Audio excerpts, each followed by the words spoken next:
Moi, c'est David Côté, je suis cofondateur de Jus Loop. C'est un projet d'économie circulaire, c'est-à-dire qu'on sauve des fruits et légumes, comme ça ici dans le frigo, qui sont rejetés par l'industrie pour des mauvaises raisons, c'est-à-dire qu'ils sont trop gros, trop petits, ils ont une cicatrice qui est anodine, mais quand même que le consommateur va trouver trop laide pour acheter. Puis comme les consommateurs sont assez piqués, on veut toujours du parfait, alors souvent, il y a beaucoup de fruits et légumes qui sont rejetés.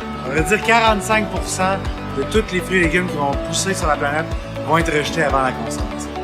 Alors nous, ce qu'on fait, c'est qu'on les sauve, on leur donne une deuxième vie, on les met en jus pressé à froid, on met 1,5 kg dans chaque bouteille. Après ça, on embouteille ça, on envoie ça dans les épiceries, les cafés, les boulangeries, puis on donne notre pulpe résiduelle, qui est en fait toute la fibre, notre rejet à nous, en fait, quand on fait du jus, qui est un déchet aussi. Ça, on le donne à une autre compagnie qui fait des croquettes pour chiens avec. Alors c'est un cycle, on appelle ça de l'économie circulaire, c'est-à-dire qu'on crée de la valeur sans retirer de ressources.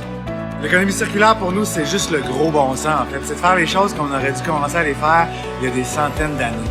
Chaque entrepreneur et chaque industrie sont tellement focusés à faire un produit qu'on achète des matières premières, on le transforme, on focus à vendre notre produit, mais tous les déchets et les sous-produits qui ont été extraits ou rejetés par rapport à la création de ce produit-là, on n'a pas le temps de s'en occuper souvent.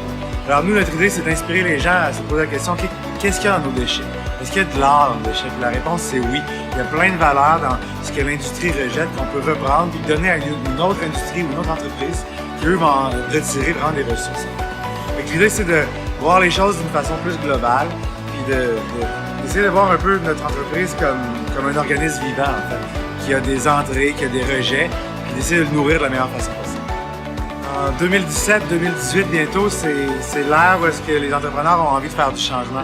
C'est le moment où est-ce que les entreprises peuvent plus juste répondre à un besoin simple, mais ont besoin de répondre à un besoin collectif aussi. Puis quand on répond à un besoin collectif, on fait juste vendre plus de produits de toute façon.